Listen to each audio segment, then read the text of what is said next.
quero servir. Eu quero ser servido. E o chamado de Deus para nós é um chamado de servo. O servo não fica batendo boca se está certo ou não está certo, discutindo se é assim ou se é assado. Eu tenho muita pena, muitas vezes, de pessoas que começam a estudar teologia, porque teologia é algo muito bom, e começam a ficar meio pirado na cabeça. Começam a se tornar pessoas críticas de tudo. Nada está bem, tudo não presta. Porque isso, porque tem aquilo, mas olhando, não vê a disposição em servir nada. Estudar as Escrituras é o dever de todo cristão. Outro dia li uma frase que dizia o seguinte: Jesus Cristo morreu para tirar os nossos pecados, não o nosso entendimento, a nossa compreensão das coisas. Ele não morreu para que nós venhamos ser pessoas tolas na vida. Não foi por isso que Jesus morreu. Por isso devemos avaliar as coisas, mas avaliar com cuidado, avaliar com sabedoria.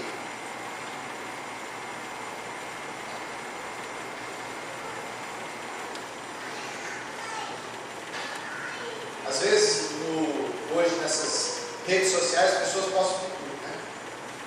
E tem coisas que se postam, às vezes, que a pessoa nem investiga se de fato é verdadeiro ou não, vai postando. Olha, mataram não sei quantos cristãos queimados, veja, não sei o que, isso não sai na Globo, não sai no Pico, sai por lá. Aí você olha lá e vai investigar e não tem nada a ver. Ou seja, está promovendo um negócio que é mentiroso. Não tem nada a ver com o negócio. E aí a gente acaba passando por todo. O Senhor nos chama, amados, a servirmos, mas servirmos de maneira inteligente. A não servirmos de qualquer jeito. Aquele que serve, ele deve servir de todo o coração. O teu trabalho, se você quer que o teu trabalho prospere, que aquilo que você faça vá para frente, faça de todo o teu coração, faça com toda a diligência, faça com todo o cuidado, aprimore aquilo que você faz.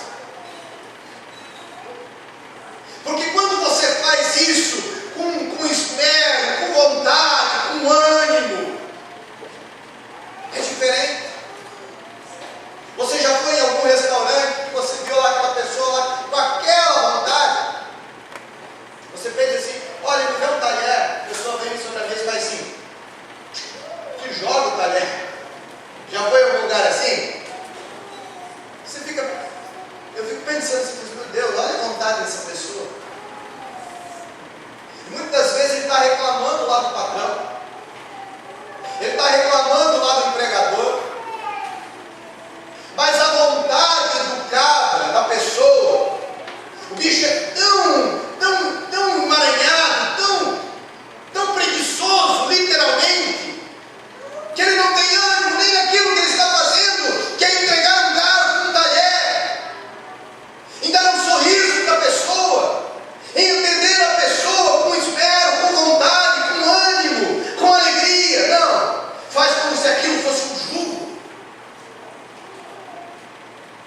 Agora, quando você vai no lugar, você ali se depara com alguém que tem ânimo no coração, que tem vontade, que tem desejo. Entenda uma coisa: aquela pessoa não vai ficar muito tempo naquela posição. Aquela pessoa, ela não vai viver a vida toda ali.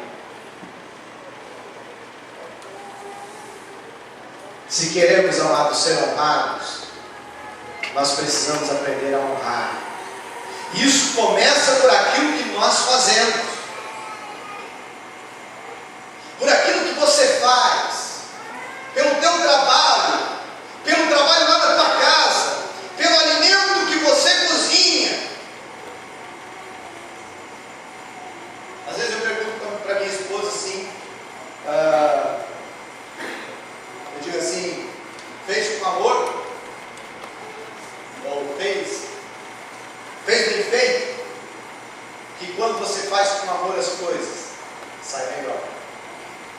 Agora, quando se faz de qualquer jeito, eu lembro uma vez, meus pais tinham saído de casa, eu era pequeno ainda, e eu fiquei com meu irmão.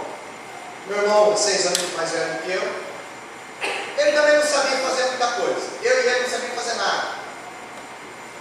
Olha o tipo que ele estava fazendo a coisa. E a gente foi fazer um macarrão. Como se faz um macarrão? Tem lá aquela receita atrás dos pacotes. E aí, esquenta a água. Então esquenta a água, ferve a água, ferve a água.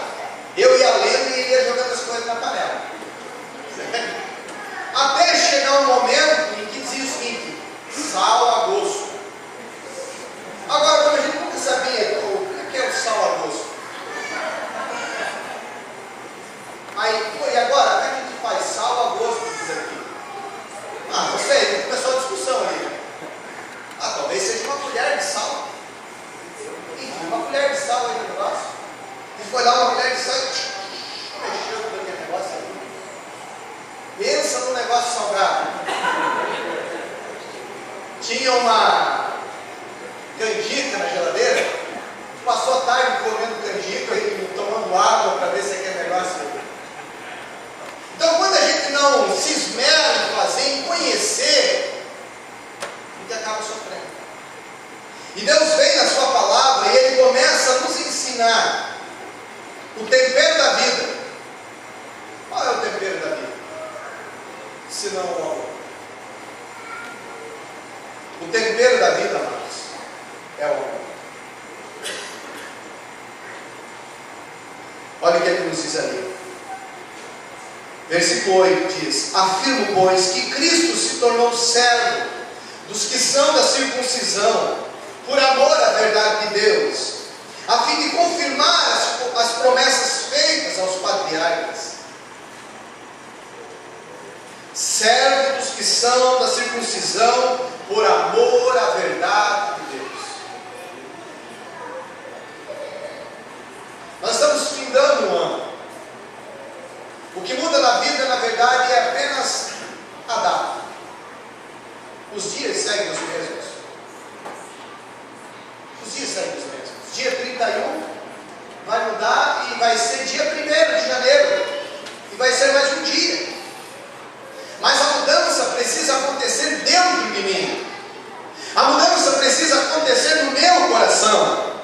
A disposição em amar precisa estar dentro do meu coração. De nada adianta eu orar a Deus e dizer: Deus, me dá bastante amor, se eu não estou disposto a amar. Amar é também uma disposição. Nunca espere amor de outro, se você assim não der amor. Você quer que outros te amem?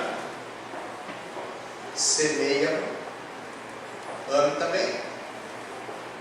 E amar é algo que nos custa. Porque, como diz aqui no versículo 1, nós que somos fortes temos o dever de suportar as fraquezas dos fracos. Não é no sentido apenas de aguentar, no sentido de suporte, mas é de sustentar também outros que são fracos. Na nossa vida, na nossa família, no meio em que fazemos parte, há pessoas fortes e há pessoas fracas. O chamado de Deus para nós é que sejamos pessoas fortes, que sejamos pessoas maduras na fé, a fim de amarmos. Talvez eu e você vamos dizer: mas isso é difícil.